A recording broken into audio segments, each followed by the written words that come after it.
Wah kalau Pak Irfan tuh kerja gila hardcore bisa sampai pagi bro, masih kerja pun SMS kita harus standby gitu. Oh iya.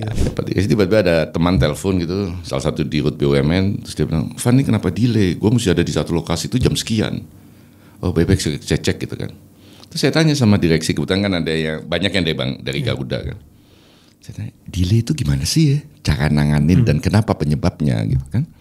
Bayangin Anda di Dirut Airlines sudah jalan berapa minggu nggak tahu delay gini segala macam. Tapi saya orangnya nggak terlalu malu gitu nanya. Satu jawab, begitu orang yang keempat jawab saya gebrak meja. Saya bilang lu gila lu ya pada. Kenapa? Tiba-tiba staff saya salah satu bisikin, Pak jangan lewat sini Pak. Kenapa? Ini dikit ini ada penerbangan ke Kendari. Terus delay Pak. Terus itu ada sekeluarga marah-marah. So, delay kenapa? Kendari hujan deras Pak.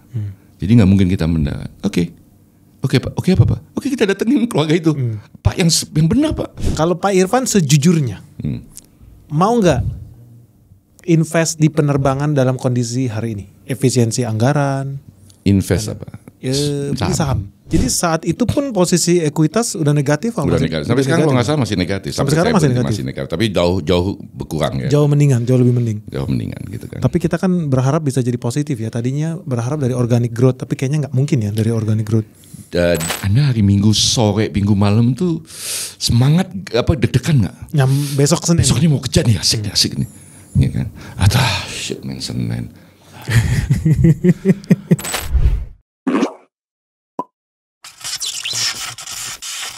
Halo selamat pagi guys, balik lagi bersama Benix. Kita sekarang kedatangan tamu yang spektakuler. Tentu teman-teman udah tahu dong siapa.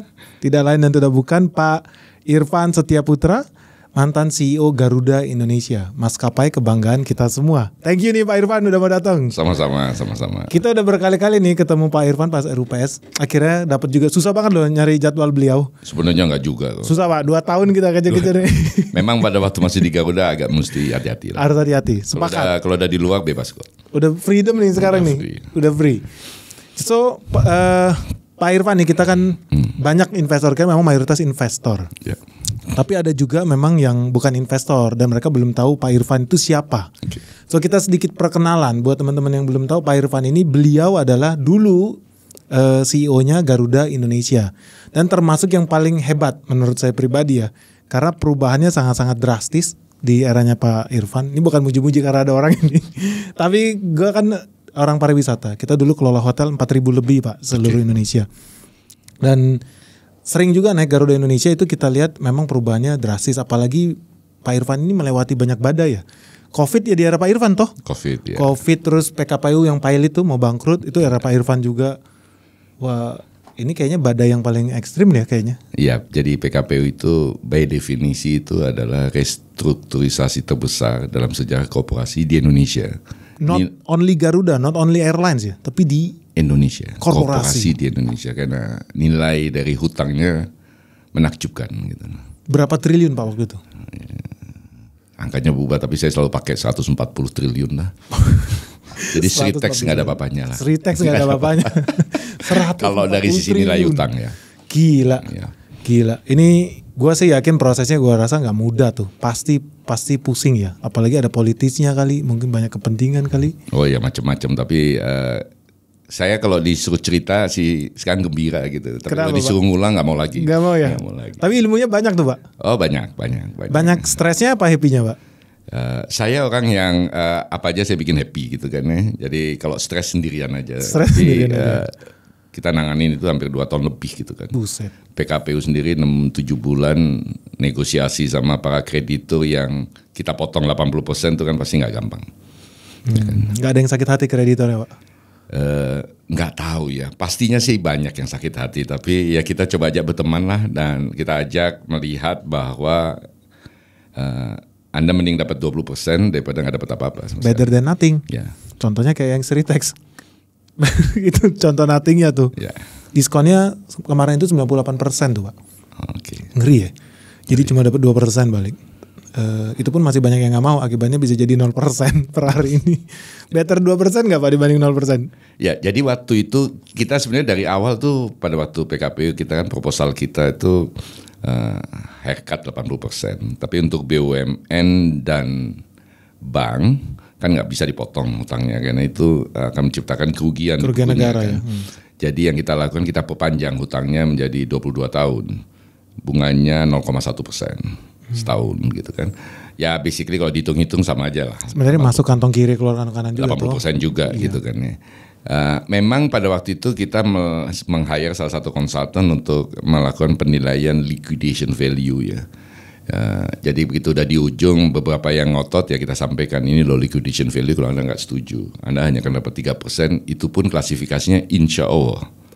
Ya kan, karena yang pertama mesti kalau aset-aset dijual kan pajak mesti dibayar, pegawai. Dan mungkin ini tahunan karena aset kita kan nggak banyak juga dan bentuknya bangunan segala macam kan, kalau mau dijual segala macam kan butuh waktu. Jadi saat itu pun posisi ekuitas udah negatif? Udah negatif. Sampai sekarang kalau nggak salah masih negatif. Sampai sekarang masih negatif. Tapi jauh berkurang ya. Jauh mendingan, jauh lebih mending. Jauh mendingan gitu kan. Tapi kita kan berharap bisa jadi positif ya. Tadinya berharap dari organic growth, tapi kayaknya nggak mungkin ya dari organic growth. Dulu pada waktu proposal pertama yang kita sampaikan tuh sebenarnya adalah ada dua. Jadi penyertaan modal yang 7,5 T kan udah masuk. Yeah. Angka yang kita minta awalnya sebenarnya nggak segitu, lebih tinggi gitu kan. Waktu itu ada kesepakatan ya nanti penyertaan modal kedua lah. Cuman nggak kejadian dan kita terakhir itu ada solusi ijaroh pelakuan akuntansi ya.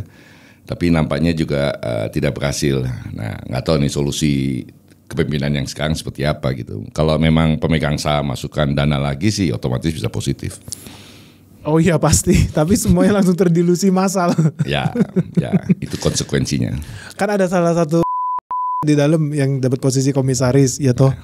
Kemarin kan udah terdilusi ya. Kalau nanti right issue lagi terdilusi, itu nggak ada komplain sama sekali. Oh pasti. Waktu itu sih cukup ketat lah kita diskusi. Tapi kan pilihan nggak banyak ya. Dan sebenarnya kita nggak menyampaikan pada waktu itu di awal bahwa Bapak akan terdilusi. Kita cuma menyampaikan pemerintah akan injek 7,5 T proportionally. Bapak mau injek juga nggak gitu kan? Intinya gitu. Lu udah tahu lah lu bakal terdilusi kalau nggak injek. Ya, tapi kan itu konsekuensi logis di semua perusahaan yang pemegang sahamnya banyak ya. Artinya kalau salah satu memasukkan dana, yang lainnya kalau nggak bisa masukin ya terdilusi kan. Itu si teori simple aja gitu kan. Siap. Pak, ini kita mau sedikit gali ke belakang nih. Oke, boleh. Semua orang yang pernah bekerja sama-sama saya tahu persis how passionate saya kalau ngerjain sesuatu. Betul. Saya nggak mungkin bisa pulang jam 5 gitu, nggak mungkin. Masih banyak yang pending gitulah segala macam. Nggak mungkin saya nggak terima komplain orang hari Sabtu Minggu gitu kan. Terus nggak mungkin juga saya matiin handphone tengah malam. Kita punya banyak teman kok dari eranya waktu itu dia suka kerja masih di Deloitte, orang-orang PwC. Wah kalau Pak Irfan tuh kerja gila, hardcore bisa sampai pagi bro, masih kerja pun SMS kita harus standby gitu. Oh iya. Ya memang bukan apa-apa karena kalau nggak direspon ini segala macam kan ada delay dalam pengambilan keputusan, ada impactnya kan kemana-mana gitu. Jadi cukup lelah saya menyatakan sama keluarga enough is enough. Terus saya pensiun, terus jadi advisor. Ternyata itu masa-masa paling enak. Saya jadi advisor 4 perusahaan gitu. Tugas saya menasihati. Tanpa perlu jadi komisaris? Nggak perlu jadi. Iya. Tugas saya hanya menasihati dan dibayar kontan gitu Oke. Ya kan? 4 perusahaan loh kan gitu kan. Kadang-kadang saya lupa yang nasihat saya yang kemarin apa ya gitu kan. Nah terus kemudian ada beberapa teman-teman ini kita bikin startup yang namanya Sigfox itu. Oh menarik juga nih IoT gitu. Coba ini kita bikin lah. Jadi itu startup company lah sebenarnya untuk IoT, kerjasama dengan Prancis ya, teknologi dari Prancis dan beberapa orang saja yang bekerja di sana. Jadi, kita punya perusahaan tuh di atas kafe di daerah Kebayoran gitu kan. I see. Ya. Dari sana barulah tiba-tiba ada permintaan ke Garuda. Gitu. Gimana tuh ceritanya tuh Pak? Gimana ceritanya? Itu apakah Bapak yang minta? Apakah Enggak. diminta? Saya kan pernah di Inti dulu. Karena pernah Inti itu BUMN by the way. BUMN, tapi kecil di Bandung lah gitu kan. Dan pengalaman saya di Inti, saya bilang aduh udah deh. Capek juga di BUMN gitu. Karena bosnya banyak banget gitu kan. Iya. Terus apapun yang kita lakukan itu kan bisa dipidanakan. Sementara kan saya ini bukan orang yang tipikal berhati-hati. Saya bilang saya ini orang yang sangat cepat ngambil keputusan Dan kalau keputusan itu salah, saya perbaiki aja gitu kan. Sambil jalan gitu kan. Sementara kalau di BUMN kan nggak bisa. Begitu keputusan menimbulkan kerugian ya Anda siap-siap kan. BPK, KPK, jaksa. Macam-macam lah gitu. Kenapa. Padahal kepentingannya saya cuma dalam sisi pengambilan keputusan. Karena saya... bisnis kan harus cepat. Bisnis harus cepat dan saya ini penganut fahamnya Pak Robi Johan. Pak Robi Johan, tempat saya pertama kali kerja itu Bank Niaga. Waktu kita manajemen trainee, waktu lulus yang wisuda beliau, dan beliau cuma kasih kalimat sebentar aja. Dia cuma bilang bahwa saya hanya minta Anda selalu lulus ini memutuskan. Ya kan? Memutuskan apapun. Dan jangan pernah ragu karena keputusan Anda salah atau benar itu waktu yang membuktikan. Saya nggak mau lihat Anda yang lulus ini dalam situasi nanti di depan di Bank Niaga, Anda nggak bisa mutusin dan nggak mau mutusin. Tidak mengambil keputusan itu bukan keputusan, dia bilang gitu kan. Dan kebetulan memang pada waktu di Bank Niaga di-endorse orang untuk mengambil keputusan dan berbuat salah dari keputusan dikasih keleluasaan juga ya. Kasih keleluasaan, dikasih kewenangan gitu. Waktu itu udah CIMB belum? Belum, masih Bank Niaga. Dulu saya masih ingat salah satu yang membuat saya agak terkejut-kejut sampai sekarang pun gitu. Dulu ada policy di Bank Niaga, kalau ada situasi tertentu di bank tersebut, karena saya kebetulan di IT, di lingkungan situ, yang ambil alih dan bertanggung jawab untuk memutuskan itu yang pangkatnya paling tinggi. Kan kita di bank ada kepangkatan, sistem kepangkatan. Iya. Bukan jabatan aja, tapi ada sistem. Yang pangkatnya paling tinggi, dialah yang harus tanggung jawab. Jadi ada situasi misalnya komputer mati gitu, semua orang lihat, Irfan paling tinggi, lu mutusin. Saya bilang, gue gak ngerti masalahnya apa mesti mutusin. Tapi itu bagian dari itu.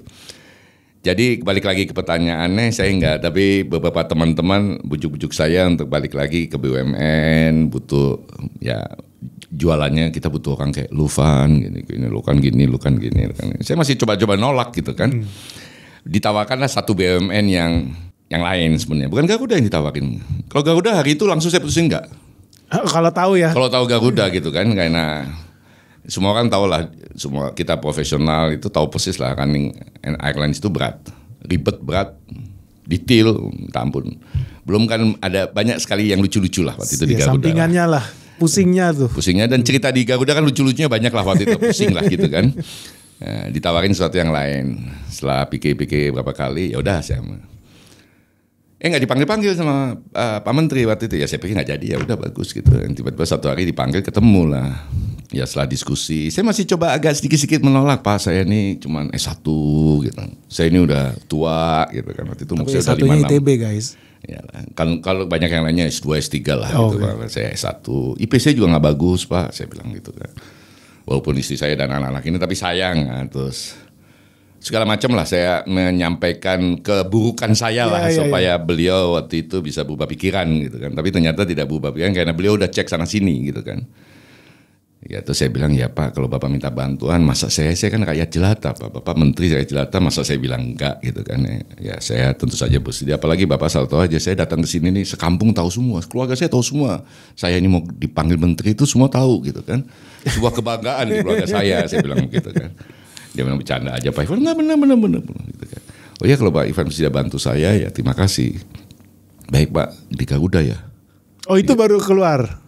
Ya saya dapat gosip-gosip sebelumnya, tapi saya teman-teman itu ngomong nggak mungkin lah, udah kan nggak itu, saya kan nggak bukan orang airlines gitu kan.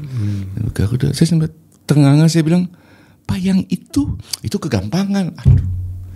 Dan saya langsung ingat ayah saya ya, yang apa ya, yang selalu ngajarin integriti ya. Kalau udah bilang AA, ya kan saya udah bilang mau bantuin, ya salah saya nggak nanya bantuin ya, di mana gitu ya. Kan. Saya pikir kan yang gitu kan. Ternyata bukan, ya udah. The disaster start. Disitulah kepusingan mulai bertubi-tubi ya. Dan semua. Walaupun akhirnya belum dilantik, tapi sudah mulai pening lah. Mulai baca-baca, mulai deg-degan juga gitu kan. Dan sebagainya, ngelihat apa kondisi finansial, deg-degan lagi gitu kan. Itu belum buka laporan keuangan tuh? Udah buka tuh. Kok banyak merahnya gitu loh kan. Terus tanya sana, tanya sini, kok gitu ya gitu. Dan segala macam. Wah saya cuma bilang, wah tugasnya berat banget nih kan. Jadi begitu masuk, ya sudah. Habis itu untungnya COVID ya. Iya. Untungnya COVID itu blessing tapi juga problem ya. Jadi disitulah kayaknya sambil jalan ya kita belajar lah. Dan banyak bertanya memang. Apa Pak? Ya banyak aja pertanyaan, ini kenapa gitu kan. Salah satu pertanyaan saya itu adalah pada waktu kita lagi rapat direksi. Rapat direksi tiba-tiba ada teman telepon gitu, salah satu di Rut BUMN, terus dia bilang, "Van, ini kenapa delay? Gue mesti ada di satu lokasi itu jam sekian." Oh, baik-baik saya cek gitu kan. Terus saya tanya sama direksi, kebetulan kan ada yang banyak yang dari Garuda kan. Saya tanya, delay itu gimana sih ya? Cara nanganin dan kenapa penyebabnya gitu kan? Bayangin Anda di Rut Airlines sudah jalan berapa minggu nggak tahu delay ini segala macam. Tapi saya orangnya nggak terlalu malu gitu nanya. Satu jawab, begitu orang yang keempat jawab saya gebrak meja. Saya bilang, lu gila lu ya pada. Kenapa? Karena nggak ada satupun dari Anda yang ngomongin penumpang. Emang jawaban mereka apa? Ya teknis lah Pak, ini delay karena rusak ini kalau ada delay lah, ini begini. Even di dalam pembicaraan itu nggak ada satu statement, ya Pak kalau ada delay SOP kita yang pertama adalah memberitahu para penumpang penyebab delay. Bagaimana? Nggak ada yang ngomong. Ya lu gila lu ya. Ini bukan ngomongin nasi kotak, bahkan belum sampai situ ya ngasih nasi kotak ke penumpang. Ya walaupun dari salah satu dari mereka, Pak kita kan SOP-nya begitu. Saya bilang waduh, dan benar premis saya awal-awal pada waktu masuk Garuda di town hall meeting pertama saya bilang, saya ini nggak ngerti airlines, tapi saya sebelum masuk Garuda udah 56 tahun terbang, punya pengalaman sebagai penumpang. Dan saya bilang pada dasarnya orang maskapai nggak peduli kok sama penumpang. Maksudnya 56 tahun terbang dari umur 3 tahun. 3 bulan. 3 bulan ya? 3 bulan Pak Irfan itu udah terbang. Sudah terbang. Udah jadi klien. Kebetulan bapak saya kerja di Deplu lah. Karena di Kemenlu. Jadi penugasan pertamanya waktu saya masih bayi tahun 65. Pas G30 SP, sebelum G30 SPKI gitu kan. Jadi itu pertama kalinya saya. Jadi saya boleh dong declare 56 tahun saya. Boleh. Dan di situ memang premis saya mengatakan airlines itu sebenarnya nggak peduli. Ya Anda kalau delay gitu kan Anda yang mesti nanya, kenapa nih delay? Kapan selesainya? Kan orang airlines biasanya ya sibuk aja ngurusin delaynya itu segala macam tanpa menginformasikan kepada para penumpang. Betul, kita blank, selalu sering blank ya. Sering blank. Padahal saya katakan sama teman-teman, begitu Anda jual penerbangan, rute jam tertentu misalnya Jakarta, Bali jam 2 siang, itu pada dasarnya kita berjanji sama mereka yang beli tiket bahwa kita akan terbangkan Anda jam 2 siang. Artinya it's our obligation to make sure jam 2 siang terbang. Kalau nggak bisa, kasih tahu lebih awal biar kita nggak check out, kasih option. Iya, kita bisa kemana dulu, ngopi dulu kek, ngetik dulu kek, nggak usah bangun subuh ngejar pesawat. Ternyata delay. Jadi saya pernah ke Terminal 3, tiba-tiba staff saya salah satu bisikin, Pak jangan lewat sini Pak. Kenapa? Ini dikit ini ada penerbangan ke Kendari, terus delay Pak. Terus itu ada sekeluarga marah-marah. So delay kenapa? Kendari hujan deras Pak, jadi nggak mungkin kita mendarat. Oke Pak, oke apa Pak? Oke kita datengin keluarga itu, Pak yang benar Pak, ya kita datengin. Saya datang, mereka pokoknya lagi maki-maki lah. Teriak-teriak gitu kan. lah udah pasti lah. Ya setelah teriak-teriak terus ngomong-ngomong pokoknya udah ya biasa kan. Sama seperti kayak orang lagi ngumpul setelah pertandingan bola gitu kan. Semua dianalisa gitu kan. Mama gitu saya datang. Saya perkenalkan Bapak Ibu mohon maaf saya Irfan Direktur Utama Garuda. Langsung ya pertama mungkin dia bilang ini udah gila di rute datang gitu kan, kebetulan lagi ada di situ. Ya saya sampaikan Pak, saya mohon Pak Bu mohon maaf kita memang belum bisa menerbangkan, nggak ada masalah dengan pesawat, tapi kalau Bapak mungkin bisa dapat cek informasinya juga di Kendari lagi hujan deras, kita nggak mungkin mendarat dan diperkirakan masih cukup lama, jadi mohon kesabarannya Pak untuk bisa menunggu ya ini ya. Karena keselamatan buat kita nomor 1 gitu. Itu apa take your time kita nggak ada masalah kok. Yang teman saya yang dampingin itu, staff saya yang dampingin tadi maki-maki, sekarang take your time ya udah terus kasih kartu nama, sharing nomor telepon, nomor WhatsApp. Ya sampai sekarang masih kadang-kadang suka WhatsApp kalau lagi lebaran dan segala macam ya. Tapi yang penting memang menginformasikan sih Pak. Ya. Kalau kita saya kebetulan memang sekali dua kali pertama-tama gugup juga. Tapi lama-lama seneng aja saya gitu. Karena ujungnya dari situ saya punya banyak teman. Betul. Ya betul kan? Walaupun teman-teman itu juga suka WhatsApp saya, Pak nih kok belum berangkat ya. Seru banget. Atau Pak nih kita sekolah gue udah dapat seat, tinggal anak saya 1 belum bisa minta tolong nggak? Oh ya oke lah kita tolong, kita cariin. Siap. Dan akhirnya dari situ pengalaman saya sebarin nomor handphone saya sebarin Instagram saya.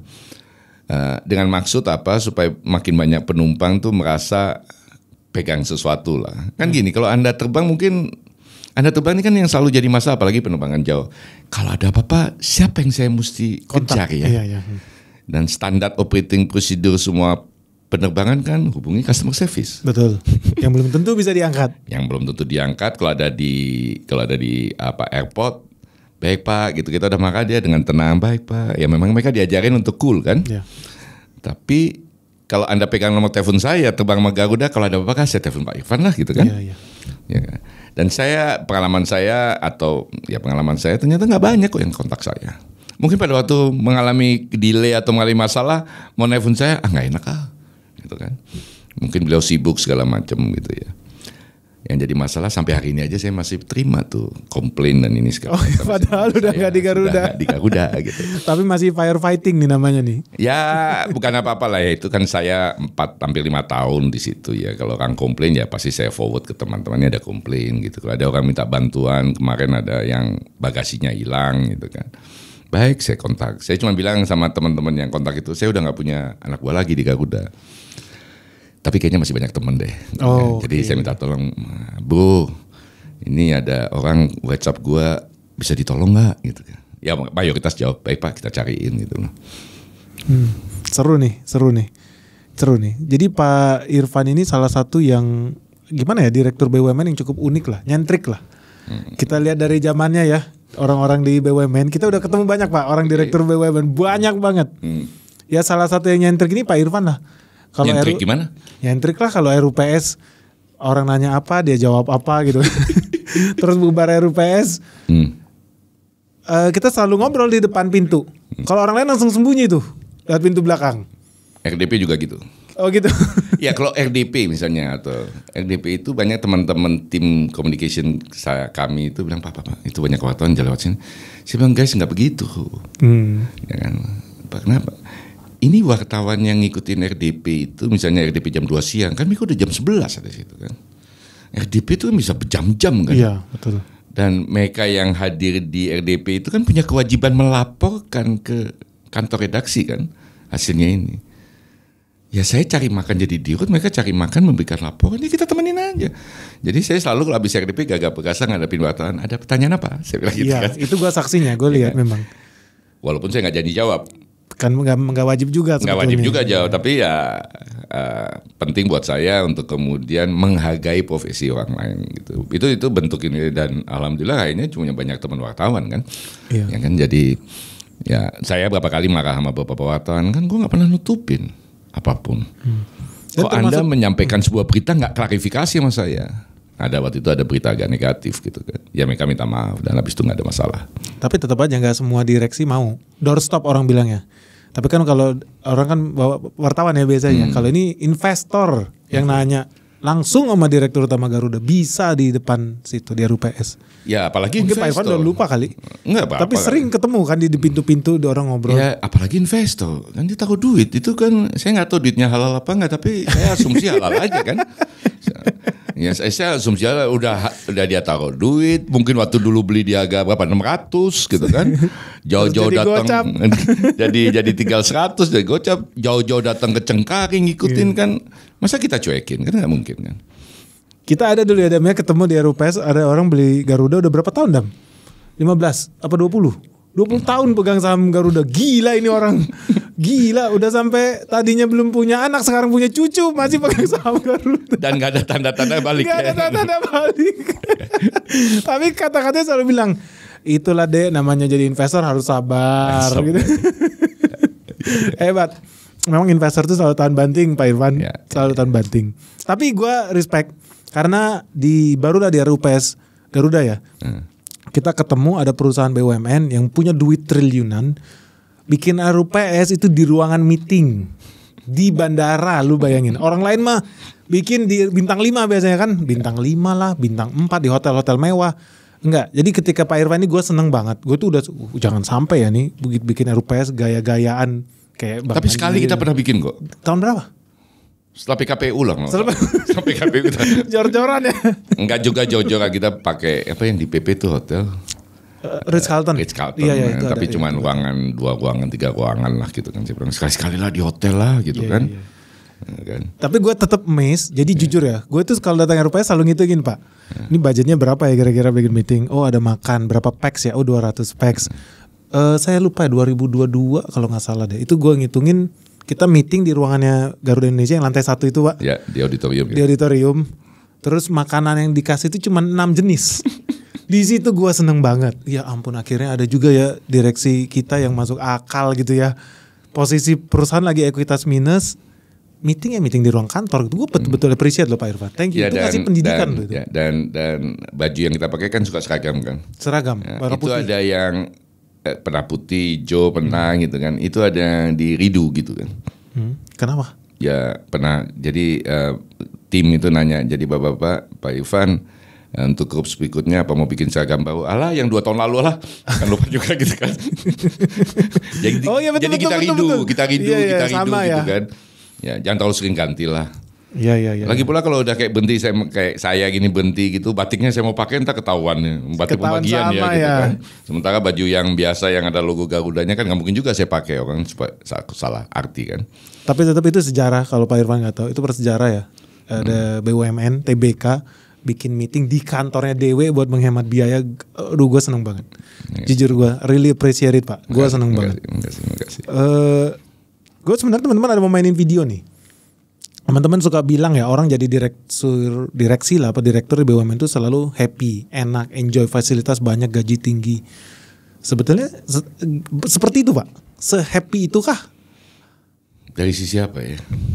Nggak tahu ya. Orang awam selalu bilang kan namanya direksi. Saya happy, saya nggak ngitung gitu-gituan. Nggak ada hubungannya ya. Tapi saya happy terus. Selalu happy dimanapun posisinya. Selalu happy gitu. Tapi saya nggak tahu orang sekeliling saya happy apa nggak. Tapi saya nggak yakin Pak Irfan ini happy.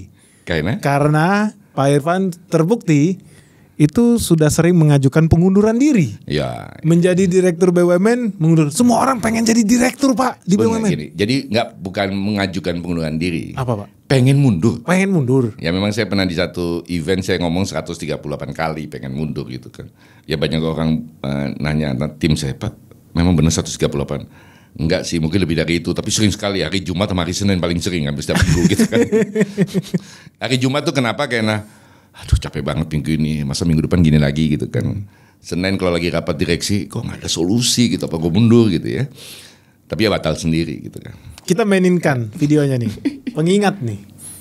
Katanya Bapak itu sempat 138 kali itu mau mundur Pak dari jabatan. Ya saya berapa kali mimpin perusahaan lagi masalah gitu. Tapi ini masalahnya Besar. berat banget gitu loh kan itu gitu kan. Dan kita manusia biasa, putus asa lah. Apakah sebaiknya saya keluar? Jangan-jangan ada orang yang lebih jago nangan ini. Kan mesti tahu diri juga gitu kan. Ya itulah muncul 138 kali gitu kan. Dan mayoritas dari keinginan itu hari Jumat. Tapi gitu minggu malam, enggak, terus aja lah gitu kan. Kalau saya bilang 138 kali mungkin angkanya enggak terlalu spesifik. Tapi saya ingin mengatakan the pressure is menakjubkan. Pak ini jadi direktur BUMN itu cita-cita banyak orang loh. Kenapa Pak Irfan menganggap itu nothing? Bukan nothing ya. Tapi jadi gini. Ini juga perlu diklarifikasi dan mungkin ini kesempatan bagus lah. Karena saya selalu ngingetin teman-teman juga gitu kan direksi. Yang pertama adalah kalau kasusnya saya di Garuda itu kan memang masuk COVID babak belur lah. Jadi hampir 5 tahun tuh most of the time itu pressure-nya just too much aja lah. Kita juga manusia biasa kan seperti saya sampaikan itu kan. Kadang-kadang juga nggak tahan juga. Apalagi keluarga suka bilang udahlah tinggalin aja lah. Gitu ya, mungkin mereka ngelihat wajah saya dan muka saya yang ini dan kecipratan stresnya juga kali. Dan pasti kecipratan stresnya dan lebih mengkonfirm karena kalau hari-hari sekarang nih ketemu teman-teman yang dulu sering ketemu di Garuda, mereka selalu bilang muka lu cerah. Ya terbukti gitu kan, keluar dari Garuda muka saya cerah gitu kan. Yang kedua yang juga jadi masalah di direksi BUMN apalagi di Dirut itu protokol. Maksudnya? Protokol direksi BUMN itu menakjubkan. Pergi kemana-mana ada yang nemenin. Ajudannya lah protokolnya. Kalau mau kawinan selalu ambil jalur pintas, langsung duluan, nggak pernah berhenti ngantri gitu kan ya.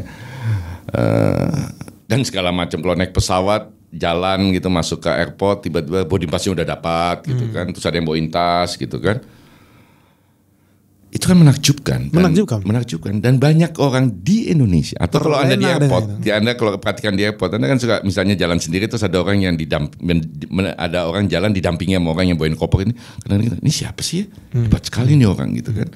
Jadi banyak sekali yang pengen begitu. Betul. Banyak sekali yang pengen kalau lagi kawinan bypass. Orang suka fasilitas, VIP, Pak. gitu kan. Itu jahat sekali. Kenapa? Karena begitu Anda berhenti gone itu semuanya. Gone. Nah, ada aturan di BUMN misalnya yang mengatakan mobil masih bisa boleh dipakai. Walaupun udah bukan pejabat. Walaupun udah bukan ini. Jadi waktu saya berhenti yang memang dadakan pada waktu itu, nggak dadakan sebenarnya karena saya udah siapin diri kan. Tapi sebenarnya pada waktu di Garuda itu setiap kali saya selalu ngingetin semua direksi, bungkus. Siap-siap ya maksudnya. Siap. Jadi supaya nggak ini ya, nggak shock. Yang kedua saya selalu mengingatkan bawa mobil lagi satu lagi. Oh. Ya kan? Karena mobil Anda nggak boleh lagi pakai mobil itu, supir itu nggak boleh lagi pakai. Langsung ganti pribadi ya. Ganti pribadi. Kalau Anda nggak punya mobil satu lagi, nanti tim akan ngurusin pulang naik Silverbird. Tapi lu yang bayar, bukan kita. Kayak receh begitu saya ngurusin gitu. Saya mau kasih pesan bahwa one day sooner or later it will come. Dan menakjubkan kehilangan semuanya itu. Gitu. Apalagi kalau udah terbiasa. Ya? Apalagi kalau terbiasa. Untung istri saya nggak punya protokol ya. Ini mau ngomong. Nggak juga sih. Nggak punya mobil juga gitu kan. Oh ya. Nggak punya mobil dari perusahaan. Ini nggak unik. dong. Ini unik. Nggak dong. Karena yang kerja kan saya bukan istri saya. Saya setuju Pak. Makanya saya bingung kalau ada BUMN istrinya dapat ajudan sampai 2 biji, 3 biji. Nah, saya nggak mau ngomong itu. Tapi saya mau mengatakan nggak ada urusan apa-apa gitu kan. Saya juga menganjurkan sama dia untuk mengurangi kegiatan-kegiatan dalam tanda kutip. Ya kebetulan istri saya jadi dosen, jadi jarang sekali bikin acara gitu kan. Iya. Saya sepakat Pak. Ya, Dulu karena itu jadi sumber gosip, betul. Sumber ini. Dan nggak penting. Ya, dan kalau istri kita bilang ini istrinya ini oke loh, bisa nggak suaminya dinaikin pangkat, kan pening juga kita lama-lama kan. Mudah mendingan gak usah kenal lah gitu kan. Jadi protokol itu sadis. Karena gone. The day Anda berhenti gone. Nah, tapi nggak bisa juga dikurangin Pak protokol itu, nggak mungkin ya dihilangin ya. Ya sulit. Budaya itu. Karena udah bagian dari budaya tapi juga bagian dari aturan. Ya memang direksi pergi kan harus ada yang dampingin gitu kan. Direksi nyampe ke satu tempat sudah ada orang di sana. Iya, gitu kan? itu betul. Dan banyak kan direksi yang marah ketika dia mau datang kawinan terus ngantri gitu kan, bubar jalan lah timnya kan. Ya, dan kalau soal mobil itu segala macam supir, saya udah tegesin bahwa memang the day saya berhenti, saya bawa mobil sendiri. Memang kebetulan setelah itu saya ada mobil, ya saya nyetir sendiri pulang. Supir saya larang untuk ikut. Saya bilang, lu bukan supir gua lagi. Lu supir perusahaan lu supir dirut. Kalau supir yang dirut yang baru nggak mau pakai lu ya I wish you good luck, tapi lu bukan supir gua. Kalau mau jadi supir saya ya keluar dari Garuda jadi supir pribadi saya gitu kan. Dan mobil saya tidak pakai gitu sama sekali. Dan benar 2 minggu kemudian saya ada undangan kawinan. Ya, di jalan saya ngomong sama istri saya, kita ngantri ya nggak apa-apa. Oh nggak apa, kita dari dulu juga ngantri, kenapa mesti ini? Ya kita siap-siap ngantri. Ada yang kenapa Ivan lewat sini? Oh ya silakan gitu. Anda akan bisa lihat itu kalau orang yang dapat fasilitas di kawinan tuh ya untuk motong VIP itu, pada waktu dia motong dia sama sekali nggak permisi sama yang lain. Saya selalu ngasih tahu tim maupun keluarga ini segala macam, kalau kita jadi VIP terus motong antrian orang, minta maaf lah. Yang kedua kalau bisa nggak usah foto lah. Malu. Lama-lama ya. Mode foto itu menghabiskan sekian menit, menambah sekian antrian kan. Yang kedua emang foto sama kita disimpan sama mereka. Boro-boro. Memang digedein di figura si pengantin itu. Gue pernah foto sama Pak Ivan nih gitu kan. Ditaruh ruang tamu. Juga begitu kan. Paling juga di keep masuk ke file aja kan.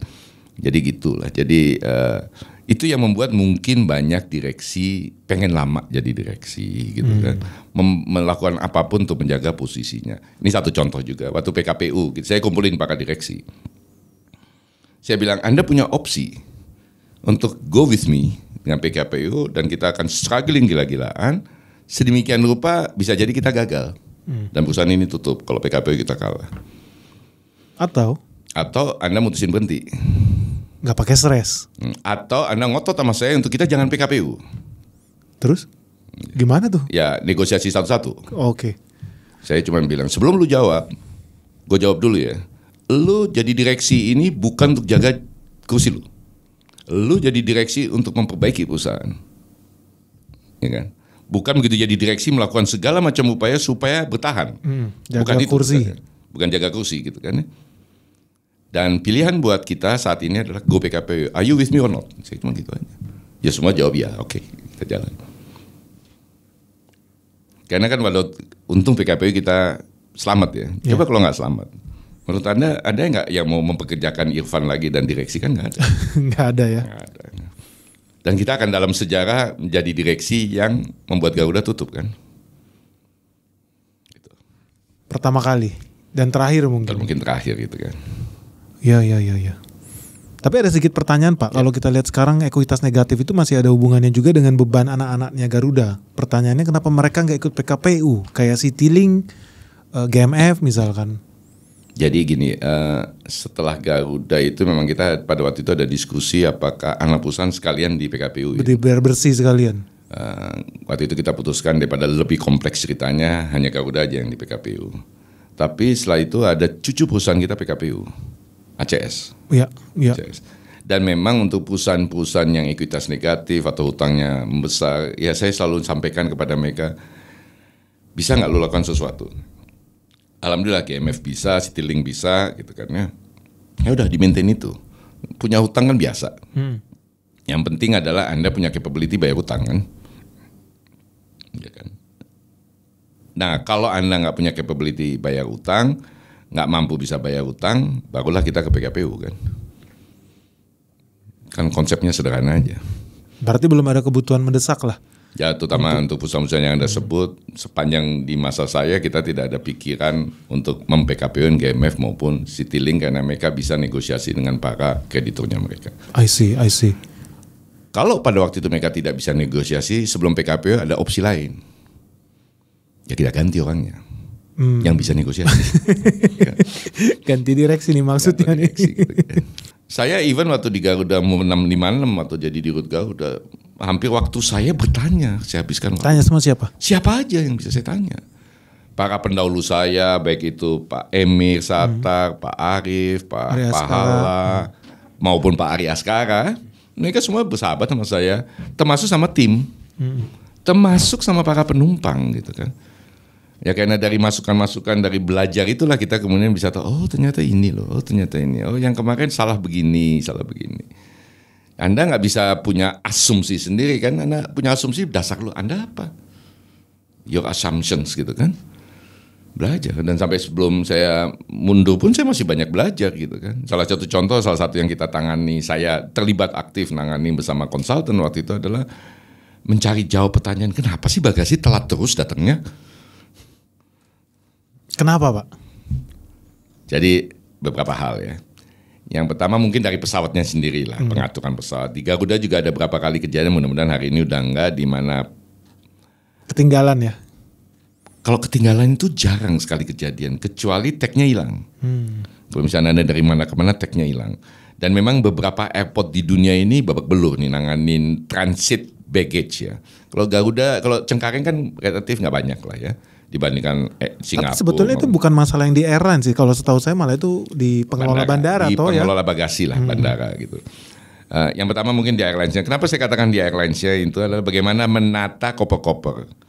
Artinya mesti keluar duluan kan koper first class sama business class kan. Iya. Atau platinum. Berarti mereka terakhir masuk kan? Terakhir dimasukkan. Ya kan. Ini kadang-kadang ada aja yang muncul di belakangan gitu kan. Makanya banyak penumpang business class, kenapa gue punya bagasi datang lebih lambat daripada ekonomi, buat apa gitu kan, itu ya salah masukin lah atau seperti apa gitu kan. Yang kedua, bagaimana membawa bagasi itu masuk ke gedung terminal untuk diproses. Ini yang saya juga sempat kirim surat ke pengelola bandara, tolong dong apronnya dimulusin. Oh, karena kalau kan bisa goyang jatuh koper. Jatuh, makanya kecepatan itu tuh jadi lambat gitu kan. Karena kalau dia jadi lambat, apalagi posisinya jauh, kan dia berbalik lagi sulit kan? Iya. Kemudian BHS sistemnya, kalau itu saya nggak mau komentar karena udah dibeli, udah dijalankan segala macam gitu. Kalau yang dari luar negeri itu ada tempat kan mesti dicek sama bea cukai kan. Ya. Itu ada yang ada beberapa tempat entry masuk ke sistemnya itu masuk X-ray kan. X-ray-nya cuma satu. Nah ini terus menerus ngantri dong ya jadinya. ya nggak ngantri, desek-desekan. Desek-desekan. Ya terus kemudian pengelolaan bagasinya segala macam. Nah itu kita monitor, kita masuk ini segala macam. Alhamdulillah ternyata juga ada masalah besar di Garudanya. Di mananya? Dengan Gapura yang kita. Jadi setelah bolak-balik kita lakukan ini, bolak-balik kita lakukan, kok nggak pernah bisa beres gitu. Apa savingnya tuh bervariasi. Maksudnya yang nggak bisa di standarize ya? Nggak bisa di standarize, ada apa nih gitu. Terus saya bilang udah deh gini. Saya mau tanya deh dari awal gimana sih ceritanya nih, bagaimana? Oh Pak, kita kalau malam-malam kita bilang, ini besok Garuda terbang jam-jam sekian, datang jam-jam sekian. Kita allocate Pak orang-orangnya. Malam-malam. Kan kenyataan di lapangan beda.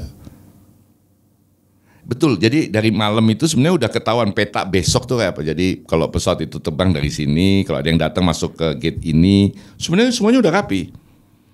Tapi begitu ada problem di pesawat, ada menteri telat keluar. Tiba-tiba ada pesawat yang mesti masuk situ kan nggak bisa masuk ke situ, pindah gate kan. Jadi menggeser semuanya. Ya kacau balau semuanya kan. Nah saya bilang, Anda lakukan itu, terus Anda lempar ke tim, terus Anda tidur. Nah kita coba datang pagi-pagi. Disitulah lihat, bikin tim. Habis itu lu kesana gitu kan. Artinya proactively lihat kondisi di lapangan 30% lebih cepat. Tapi syaratnya harus ada apel pagi ya. Harus datang setiap pagi-pagi gitu kan. Ya ini kan harus dilakukan oleh pihak manajemen, bukan pihak manajemen bikin malam-malam terus tidur. Betul. Besok I've done my job. Bukan salah saya kan tentunya itu skema yang udah terjadi puluhan tahun. Jadi tim leader ini ibaratnya nggak turun ke bawah lah. Ya ini bisnis proses itu kan kalau udah dijalanin bertahun-tahun kan. Jadi culture ya. Jadi culture gitu kan. Terus mengharapkan sebuah hasil yang baik, lebih bagus. Itu tapi kan bisa dapat bintang 5 Skytrax. Karena enggak. Ya, saya nggak mau ngatain, tapi poinnya itu adalah bahwa ya kita acak-acak, kita lihat-lihatin deh apa yang kita bisa perbaiki, apa yang kita perbaiki. Ya. Kita juga dulu pernah ngirim yang sekali dua kali ke expose tapi habis itu nggak ke expose gitu. Kita kirim orang. Hanya untuk nungguin bagasi dan naruh bantalan. Dan dihitung ya berapa itu? Bukan, bagasi yang turun keluar ke itu kita taruh bantalan. Supaya? Karena itu kayak loncat gitu. Jalan, ya kita. Ya kita memang ngikutin gayanya orang Jepang. Alhamdulillah sekarang kayaknya diikutin oleh bandara yang lakukan itu. Ya oke. Dulu bagasi Garuda aja yang kita lakukan itu. Sekarang? Citylink sekarang nampaknya dan Citylink. Dikasih bantal di kopernya? Bukan, jadi pada waktu keluar kan itu. Oh supaya nggak mentok nabrak gitu kan? Nah ya? Kalau Anda lihat perhatikan itu kan ada lubang bagasinya keluar sebelum dia muter ya. Iya. Bisa keluar makanya di sini ada besi. Betul. Duak gitu kan, baru jalan. Oh iya benar. Nah kita ada satu orang tugasnya pegang bantal aja gitu kan. Tahan supaya gempurannya nggak terlalu keras. Gitu. Harusnya sih bandara yang bikin itu ya. Katanya sekarang bandara ya, saya juga nggak tahu. Apalagi kan banyak binatang sekarang, kebun binatang di situ kan, mesti bagus juga kan. Iya. Nggak apa-apa ya, kita ini bukan soal siapa-siapa, yang penting kan adalah kita lakukan yang terbaik buat para customer, penumpangnya kan? Ya. Dan satu yang saya rekam nih Pak Irfan tuh kalau Eropa selalu bilang, saya selalu surprise ada orang yang mau invest di bisnis penerbangan. This is a single digit margin business. Jadi bukan cuma Garuda Pak, kan kalau kita lihat kayak Singapore Airlines cuannya gede, ada Qatar punya airline, Emirates. Seolah-olah kayaknya aneh banget ya kok Garuda itu rugi. Apalagi kemarin ada anak muda tuh yang di Singapura bikin Indonesia Airlines, ada videonya nggak? Dia bilang pernyataannya aneh sekali, ada perusahaan penerbangan yang dimiliki oleh negara tetapi rugi. Nih, yuk. Saya juga nggak tahu kenapa banyak yang mengklaim itu bisnis airline itu susah untungnya. Ini saya bingung. Boleh dicek di semua data, di semua airline, tidak ada major international airline itu yang rugi. Nggak ada. Cuma di Indonesia aja yang selalu teriak-teriak, maskapai itu rugi, penerbangan itu rugi, harus disubsidi terus sama pemerintah. Oke. Kisah nyata. Tahun 2023, Singapore Airlines kasih bonus karyawan itu ke semua level 8 kali gaji, bonus akhir tahun. 2024 kemarin, ini baru dikeluarin lagi bonusnya. Semua level karyawan dapat bonus sama, 8 kali gaji. Pertanyaannya, apakah mungkin mereka rugi kalau mereka bayar bonus karyawan segede itu? Gimana Pak Irfan? Oh, saya nonton ini. Oh, nonton juga? Nonton juga. Shock dong? Enggak. Kenapa? Saya malah gembira. Kenapa? Kenapa Bahwa gembira? ada Pak Iskandar nih ya. Iya. Yang begitu yakin bahwa menjalankan airlines di Indonesia bisa untung. Ya seperti saya selalu bilang, ini kita perlu mengagumi anak-anak muda yang cara berpikirnya mungkin berbeda dan mungkin jauh lebih cerdas dari orang seperti saya, Tony Fernandes dan yang lainnya gitu kan. Silakan, We'll see lah. Good luck silakan ya. jalankan, buka airlines di Indonesia, silakan terbangkan. Dan saya hari ini angkat topi gitu kan. Tapi kalau nanti Anda Kenapa angkat topi? Orang belum ada hasil, ini kan lo kan ternyata. semangat kita perlu hargai semangatnya, dong. buat semangatnya. Semangat kita perlu hargai dong kan, ke optimisme kita perlu hargai dong kan. Dan nanti topinya saya pasang kalau rugi ternyata gitu kan. Tapi saya berharap topinya saya bisa lepaskan aja terus gitu kan. Ya mudah-mudahan bisa secepatnya Berarti Indonesia. salut terus. Mudah-mudahan Indonesian Airlines bisa secepatnya terbang, ya kan, di Indonesia dan bisa terbang dan bersaing sama teman-teman yang lain gitu. Dan profit. Dan untung. Iya. Even kesulitan saya tahu sih sampai sekarang. Tapi saya selalu penasaran Pak. Kalau memang itu bisnis yang sangat-sangat sulit lah dan rugi, kenapa toko sebelah yang warna merah itu bisa nambah terus, ekspansi terus, bisnisnya banyak terus? Rahasianya apa tuh Pak? Nambah Apa ke pesawat. Gunung Kawi ya? Nambah pesawat. Nambah pesawat? Memang kalau nambah pesawat dia untung. Saya nggak tahu tuh. Tapi nambah Karena pesawat terus. kan sekarang sewa semua, Bukan beli ya? kan beli. Ya nggak tahu saya. Nambah rute? Pak Rusdi dan teman-teman ya agak susah saya berkomentar soal untung rugi ya. Dari teman sebelah karena kita nggak ada laporan keuangannya. Ya, karena bukan TBK ya. Bukan TBK gitu kan. Kalau saya kan karena kita harus TBK, kita harus melaporkan jadi apa adanya gitu kan. Jadi ini pengalaman saya membandingkan juga dengan teman-teman di luar negeri juga. Kalau tadi disebutin Singapore Airlines gitu segala macam. Ini perlu kita jadi pembelajaran. Betul. Ya. Jadi gini, kenapa airlines yang maju itu justru hub airlines? Jadi gini, ada dua tipe airlines gitu. Satu non hub, satu hub. Hub airlines itu kayak SQ, Qatar, Etihad, Emirates, Turkish, dan ini mau keluar sebentar lagi Riyadh gitu. Riyadh. Ya, KLM termasuk hub nggak? KLM tanggung hubnya sebenarnya. Kenapa? Karena dia hubnya di Amsterdam untuk ngelayanin orang-orang di sekitar Eropa gitu. Kita suka kan gini, hub tuh kan basically antara Eropa Asia, Asia Amerika, Eropa Amerika kan. Oh, karena di tengah-tengah ya harusnya. Karena ada posisi di tengah, makanya dulu zaman tahun 80-an 90-an kan airlines yang jadi hub itu cuman SQ sama Cathay. Ya. Ya, Japan Airlines coba juga lah, tapi kan nggak pernah berhasil. Tapi kalau saya mau mengatakan yang paling berhasil kan Cathay sama Singapore Airlines gitu kan. Tapi begitu ada Etihad, Emirates, Turkish dan segala macam itu kan jadi ramai sekali gitu kan. Nah, SQ misalnya buat melayani Asia Tenggara, Indonesia ini agak challenging kan kalau mau ke Eropa misalnya. Kita terbang 2 jam habis itu 14 jam. Sementara kan teman-teman yang di tengah Middle East ini kan 68, 86 gitu. Betul, kan. pas ya. Pas lah buat mereka yang senang berhenti. Nah, hub airlines itu umumnya disupport full oleh pemerintah. Kenapa? Karena pemerintah negara yang punya airlines itu mengharapkan orang berhenti dan keluar dan melakukan spending belanja. Devisa ya. Devisa. Jadi ada cerita yang cukup menarik. Orang Amerika, orang Eropa tuh nggak tahu bahwa ada negara Qatar. Tapi dia tahu ada Qatar Airlines. Oh, ada negara ya gitu Itu kan. betul. Ya kan. Jadi kalau Anda naik dulu, saya nggak tahu sekarang ya. Dulu tuh saya pernah naik Emirates sebelum masuk Garuda ya.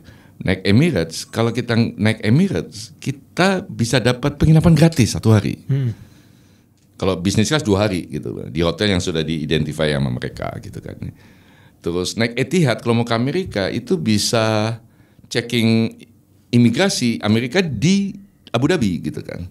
Jadi mereka punya banyak sekali kemudahan-kemudahan yang nah, negara tersebut percaya sekali bahwa kedatangan orang ke negaranya itu penting sehingga perlu dibantu. Fasilitasi lah. dibantu lah. Subsidi malah. Saya nggak ngatakan subsidi, tapi airlines, airport, dan the country itu kerjasama, duduk sama-sama. Dan kalau menangani negara seperti kayak Qatar, seperti korporasi kan belum tentu airlinesnya untung, belum tentu airportnya untung, tapi negara yang penting untung in total kan. Paham. Jadi kalau dalam konteks Indonesia itu harusnya dikerjain bareng Menteri Pariwisata sampai masuk, Menteri Perhubungan sampai masuk, airlines juga masuk, semuanya ya. Semuanya gitu kan. Contoh yang paling menarik kan adalah misalnya kayak Singapura ngundang Taylor Swift. Kan dia nggak boleh konser di mana-mana, cuma di Indonesia kan. Coldplay di Jakarta sekali 10 malam di Singapura. Iya, betul. Ini kan pancingan buat mereka yang nggak dapat tiket di Jakarta akan ke Singapura kan. Betul. Apa yang dilakukan orang di Singapura? Ya pasti dia nginep, kan nggak ada orang kayak seperti saya yang mau nonton Taylor Swift. Saya nggak nonton juga sih ya, karena menurut saya juga nggak ngerti juga saya gitu. Kan nggak ada orang yang datang pagi pulang setelah Taylor Swift terus pulang kan, pasti nginep. Orang makan. kalau sekali nginep pasti 3 kali makan. Betul. Pasti ditambah belanja segala macam. Ada banyak, saya bisa bicara seharian soal plus minusnya tanpa mencoba nyalahin siapa-siapa gitu kan. Sementara kalau di Indonesia domestik itu, Indonesia salah satu negara dari beberapa negara, salah satunya yang saya tahu persis Papua Nugini, yang mengatur tarif penerbangan dalam negeri. Yang tadi TBA. Tarif batas atas kita. Anda nggak bisa jual lebih dari itu.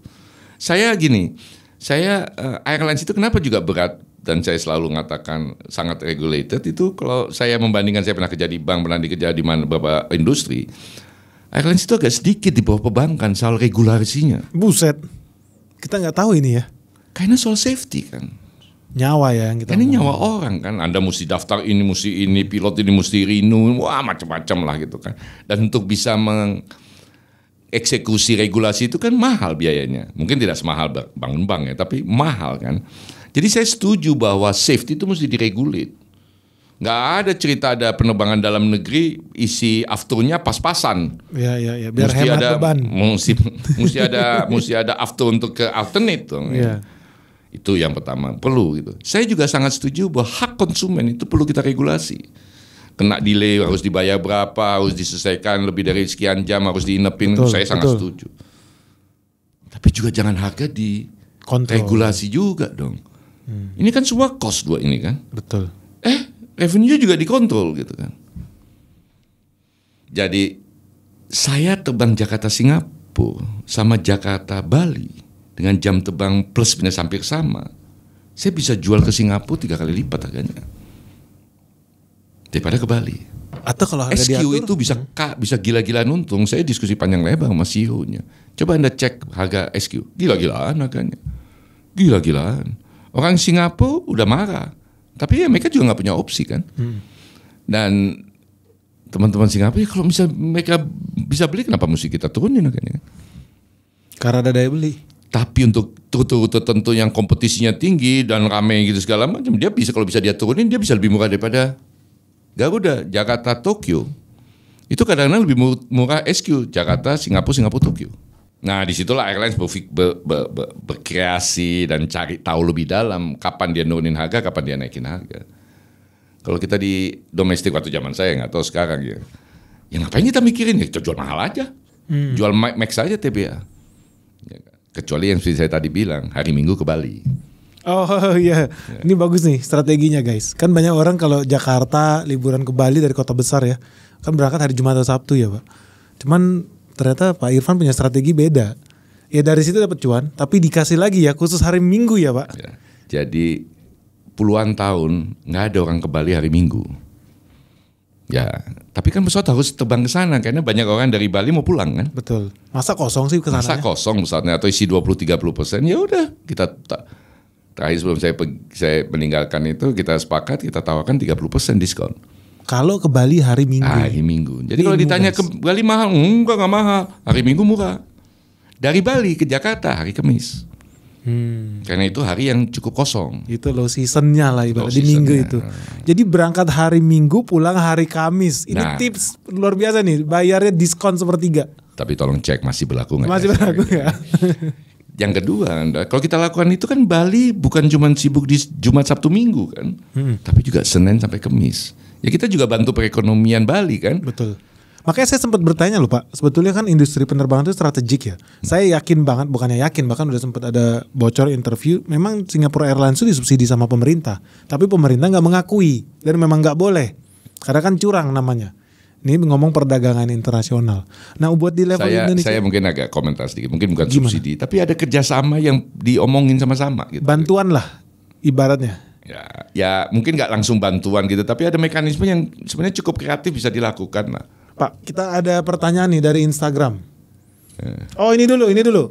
Ini ada satu nih, potongan tiket. Boarding pass. Boarding passnya Pak Irfan, Jakarta. Nah yang menarik di sini di kelas ekonomi. Ngapain Bapak naik kelas ekonomi Pak di Garuda Indonesia? Kenapa nggak kelas bisnis? Gini. Apa ya? Ini PR stand nih? Enggak. Apa tuh Pak? Walaupun saya agak menyesali ini karena ada statement dari beberapa teman lu kayaknya pencitraan. Aduh, saya bilang enggak. Memang ini message yang saya sampaikan karena sebelum saya terbang ini beberapa waktu sebelumnya kita bikin aturan di Garuda. Direksi dilarang naik bisnis kelas kalau perjalanan Jakarta Singapura. Karena kita bisa jual bisnis kelas mahal. Lebih baik dijual buat orang dong ya. Income dong. Ya, kan? Jadi ada masa di mana kita bisa jual Jakarta Singapura bisnis kelas 18-20 juta. Dengan jarak sedekat itu 18 juta. Buset. Terus ngapain sih lu petantang-petenteng di bisnis kelas cuma 2 jam paling. Lagi pula kan badan lu gak setinggi gua juga gitu kan. Kadang-kadang mungkin kaki lu juga gak nyampe gitu kan. Mau di reclining gila-gilaan flat bed juga gak terasa. Malah kalau lagi goyang-goyang lu keluar masuk gitu kan. Kalau saya kan dengan tinggi tubuh saya bisa mentok ke atas bawah kan. Pak Irfan by the way tinggi banget loh, dia 2 meter ada ya? 190. 190. Jadi waktu itu kita larang untuk direksi duduk di bisnis kelas dan duduk di ekonomi kalau ke Singapura. Nah cukup menarik, ada beberapa kelompok di Garuda itu duduk di bisnis kelas. Bahkan bukan direksi, gue tahu. Bukan direksi. Gue tahu. Jadi saya senang aja gitu. Gue senang, dia marah dia tuh. Hai, saya gitu kan. Ya beberapa saya lihat waktu saya terbang di ekonomi ini mereka duduk di bisnis malah tegak duduknya dan nggak mau makan. Bagus lah. Agak Gua stres sebel. dia, agak Iya, stres. Bagus. Gue sebel sama temen gue, petantang-petenteng, lama kerja di Garuda toh, merasa orang dalam, orang lama gitu kan, pejabat. Padahal bukan direksi juga sih, tapi astaga gayanya selalu. Yang lebih gila lagi istrinya. Oh. Istri-istrinya gitu kan. Tapi itu yang ini sebenarnya kejadian yang keberapa kalau mau kasih contoh, bukan kembali lagi pencitraan toh udah lewat. Saya pernah ada dinas, kebetulan saya bawa istri saya ke Belanda. Terus kita mau pulang. Terus saya tanya sama branch manajernya, gue pulang ini aman kan? Oh penuh Pak bisnis kelasnya. Waktu itu kita cuma seminggu sekali terbang loh. Penuh bisnis kelasnya. Tapi untuk Bapak dan Ibu sudah kita amankan. Dalam bahasa Jawa, sok bahasa Inggris, wait. Iya. Maksud lu ngamanin apa? Oh Bapak dan Ibu pasti dapat tempat duduk walaupun penuh. Berarti dia geser kursi orang nih? Bukan, ya mungkin juga dia geser kursi orang. Nggak, saya bilang lepasin kursi itu. Pak, Bapak mau pulang gimana? Cariin gue tiket lain deh.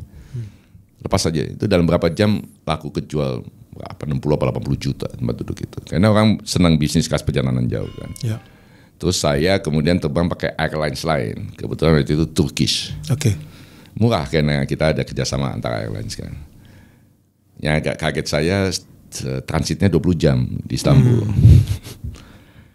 Terus saya bilang sama istri, saya tahu persis gitu, 20 jam, mendingan kita pakai aja 20 jam kita jalan-jalan ke Istanbul, kan belum pernah kita ke Istanbul. Walaupun waktu saya kecil saya di sana ya, bayi. Yuk. Jadi kita mendarat di situ, masuk lounge, mandi, terus keluar, nyewa mobil, foto-foto di Istanbul, balik lagi ke airport, mandi lagi, terus kemudian pulang ke Jakarta gitu. It cost us cuman murah sekali dibandingkan saya ngambil tempat duduk saya yang jadi hak saya gitu kan. Kan kita bisa jual 80 juta. Pak, ada satu pertanyaan dari Instagram nih, spesial. Dari teman-teman Instagram. Boleh dinaikin? Pak, kenapa dari zaman Baula sampai sekarang laporannya minus melulu? Padahal harga mehong sih Garuda. 2022 kita tuh profit paling gede se-BUMN 55 triliun. 2022 karena ya, tapi pemutuhan. Bukan karena konversi utang jadi hilang utangnya jadi untung. Terus 2023 kita untung 200 juta gitu. Kemarin juga mestinya masih untung. Tapi yang paling penting sebenarnya kalau laporan keuangan kan ada banyak financial charges ya.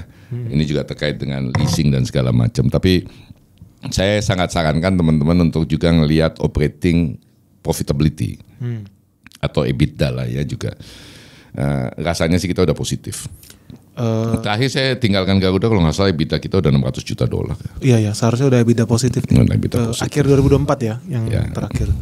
Let's say ini andaikan Papa ternyata let's say diangkat lagi jadi dirut Garuda, let's say kan.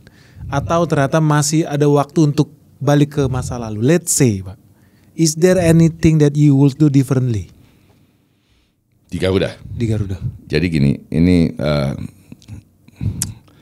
jadi saya selama di Garuda juga melakukan beberapa kontemplasi, pertanyaan-pertanyaan yang saya, karena karir saya di banyak perusahaan ya, dan saya melihat perusahaan itu bisa jatuh bangun gitu. Saya find out ternyata kenapa ya banyak perusahaan itu begitu dipimpin one of their legendary leaders gitu loh, itu kemudian babak belur. Apakah perusahaan itu hanya akan maju kalau leadernya hebat gitu kan? Kita nggak ngomong perusahaan di Indonesia aja, tapi kita juga ngomong perusahaan-perusahaan asing gitu, perusahaan besar-besar. Contohnya yang besar tuh General Electric misalnya gitu kan. Sekarang kan nggak ada lagi GE kan?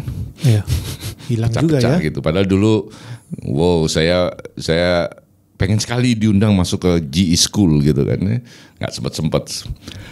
Kemarin diundang atau di Garuda dan itu dinyatakan inilah kelas terakhir gitu. Kebetulan nggak bisa terbang ya, nggak bisa pergi ya udah nggak jadi gitu. GE kita ngomong kemudian berapa perusahaan-perusahaan IT yang so fantastis. Jadi kita kayak seolah-olah biasa mendengar ada satu perusahaan yang meledak, kita lihat nih bisa bertahan berapa tahun gitu kan. So pertanyaan saya pada waktu itu ke diri saya, ini gimana ya bisa bikin perusahaan ini sustain, even saya nggak ada di sini, even siapapun yang mimpin perusahaan ini.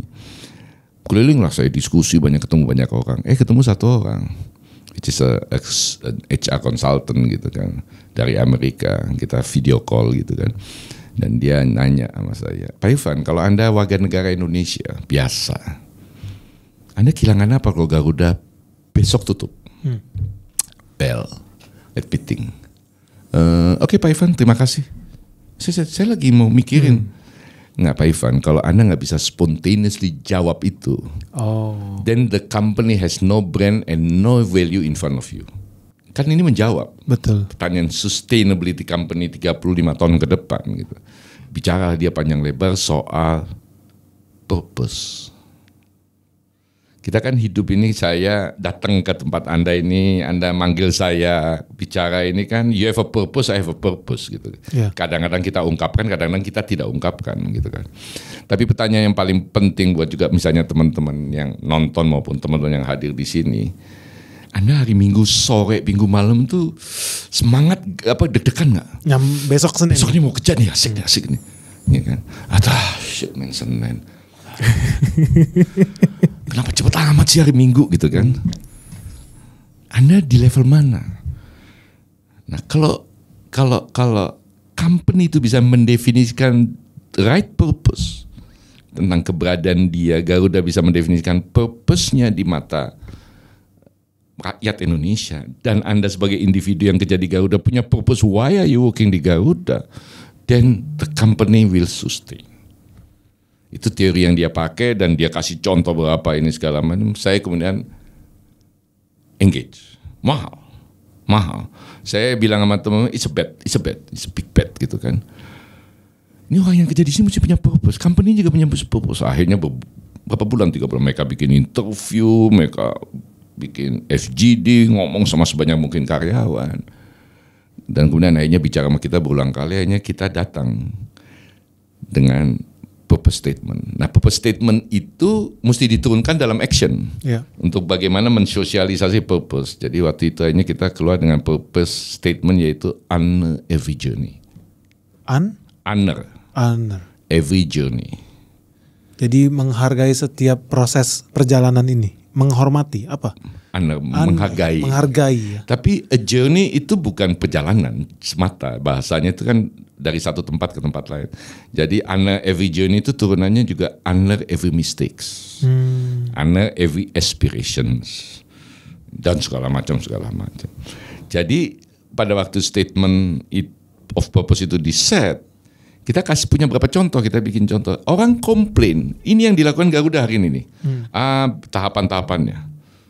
Dia datang, ini perlu diteruskan. Ini perlu diperbaiki, ini nggak boleh ada. Karena kalau Anda lakukan ini, you don't honor the journey of the people. I see. Contohnya kayak Anda komplain gitu, terus Anda komplain, misalnya saya customer service Garuda, Anda komplain, ini bagasi saya hilang. Bapak saya isi form nggak? You don't honor kan. Iya. Mestinya kan begitu Anda bilang, Mas saya bagasi, hilang ini yang mana? Itu kan. Warna apa covernya? Warna apa Pak? Bapak punya fotonya nggak Pak? Bapak punya backpack? Itu kan I honor, karena bagasi itu buat saya nggak ada artinya, tapi buat Bapak kan something mungkin nggak priceless. Di situ ada barang apa yang mungkin nggak bisa dihargai, tapi priceless kan. Tapi sangat penting buat hidup Anda gitu kan. Itu kan saya honor every journey kan, your journey gitu kan. Sama juga aspiration, kenapa saya udah 3 tahun 5 tahun masih di posisi ini gitu kan, di dalam perusahaan. Itu udah kita set, ya sayangnya saya berhenti. Nah, saya nggak ngikutin lagi, katanya ada yang bilang diberhentikan proses itu segala macam. Tapi ya buat saya itu sesuatu yang menurut saya akhirnya saya temukan jawaban. Kalau mau bikin perusahaan ini sustain tanpa punya ketergantungan siapapun CEO-nya, I think company itu mesti punya purpose. Dan mesti diseriusin mendefinisikan purpose ini dan segala macam. Waktu diskusi sama konsultan itu mereka sempat bilang, kalau ini jalan. Dan mereka sangat yakin Garuda bisa jalan. Karena apa? Karena dia interview ribuan orang Garuda. Dia interview customer juga. Oh, wow. Dia interview beberapa ahli manajemen domestik dalam negeri maupun luar negeri gitu kan, untuk mendefinisikan statement itu dan diskusi mengenai Garuda gitu kan. Dan waktu saya umumkan itu semua orang wow. Ya sayangnya saya umumkan 2 hari sebelum RUPS, 1 hari sebelum RUPS gitu kan. Dan sampai sekarang masih banyak yang WhatsApp saya nanyakan ini segala macam, karena mereka juga excited kan. Jangan dong orang yang kerja karena alasan lain gitu kan. Dan memang ukuran keberhasilan ini apa? Ya itu minggu malam Anda excited nggak? Gatel-gatel nggak? Aduh bisa kerja. Kalau saya yakin Pak Irfan excited, tapi gimana cara copy paste itu ke the whole organization ya? Kenapa saya excited? Karena I have purpose kan. Betul. Nah, problem, karena kan purpose itu biasanya di individu, bukan di organisasi toh. Betul. Nah, organisasi kan harus Garuda keberadaannya di komunitas Republik ini apa? Tugas kita tuh apa? Kemudian individu-individu ngapain di situ? Ya saya excited, saya punya purpose karena saya di root gitu kan. Ya kan? Tapi orang kan juga mesti punya purpose. Apa yang dia mau kejar? Nah, under every journey itu kan macam-macam bisa kan. Ya silakan definisikan sendiri. Tapi it must be in the back of the mind of everybody. Ini beyond vision, beyond mission, beyond segala macam, beyond itu semuanya. Visi misi kan setiap dirut baru datang, gue punya visi baru, misi baru, semua orang dirut baru punya visi misi. Tapi kalau Anda kan, kalau purpose kan enggak. Purpose kan enggak. Dan kita dalam kehidupan kita sehari-hari itu kalau kita punya purpose kan kita semangat kan. Iya, pasti. Ya kan? Mau lebaran gitu, mudik. Banyak mau orang yang mau macet kayak udah saya udah gila nih Republik ini, orang kita ini udah macet berjam-jam, tapi because apa? They have purpose, mau ketemu sama family, keluarga, teman, mau, ya kan? Yang orang yang udah nggak mudik lagi juga ngapain? Ya saya jawab, they have purpose. Kita nggak punya purpose, makanya kalau kita mudik misalnya atau kita musik itu ya kita naik pesawat aja balik lagi gitu kan? Karena hai salam-salaman tuh selesai. If you have a purpose dalam soal lebaran kelihatan sekali. Dan betul. Orang Indonesia itu kan fantastic soal purpose sebenarnya. Macet 7 jam di Tanjung Priok tetap aja bertahan kan? Iya. Because you have purpose kan, mau pulang kan? Kalau enggak kan mampir nginep di hotel kan? WhatsApp aja anak istri kan, misalnya kayak gitu kan. Okay. Jadi itu sih. Jadi kalau mau ditanya apa yang belum itu belum kejadian, dan sebenarnya lagi di tengah jalan, tapi ya sudah. Tapi menarik tuh. Itu bisa kita copy paste. In fact gue bakal copy paste tuh di organisasi kita, di perusahaan kita, purpose driven enterprise. Memang konsultannya mahal sih. Saya termasuk salah satu orang yang ngikutin konsultan itu di luar banyak konsultan yang lain ya. Tapi ini saya dalamin hampir tiap hari, saya ngikutin karena saya excited sekali pengen tahu gitu kan. Dan saya rasa saya pengen punya kepentingan karena waktu Garuda ulang tahun ke-75, saya masih hadir tahun 2024 ya. Saya nyatakan di situ mudah-mudahan kita bisa merayakan ulang tahun ke-75 yang kedua. Wis, mantap. Ya, Mantap. gitu. Thank you Pak Irfan. Sama-sama. Sungguh luar biasa pengalamannya. Semoga jadi pelajaran nih buat kita semua. Terima kasih. Terima kasih Pak Irfan. Salam sehat, salam cuan. Bye-bye.